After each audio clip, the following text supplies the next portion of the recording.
In Igbo culture, Ofala festival is the celebration of the Igwe on the throne. So in the year 2025 was the 62nd Ofala celebration of the Igwe of Nnewi, His Royal Highness Igwe Kenneth Orizu III. It was not just his 62nd Ofala celebration, it was also his 100 years birthday.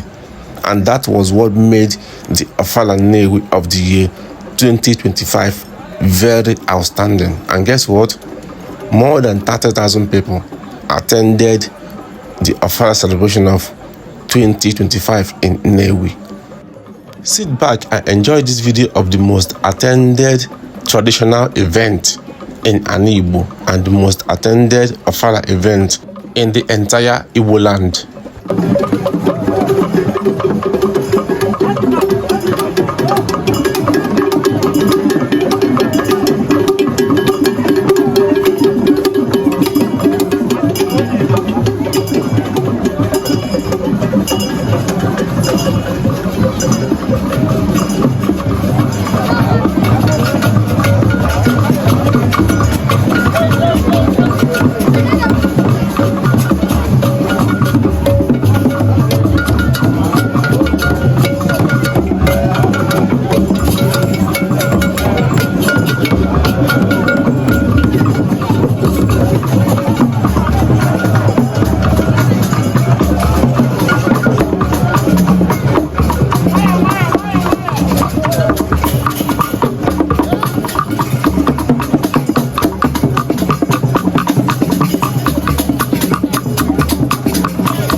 security ka akpọ ya ka ịkọrọ onwe biko o nwere nwa aka ọzọ ya na-eso biko donu ka ọ gbara gị confidence biko donu biko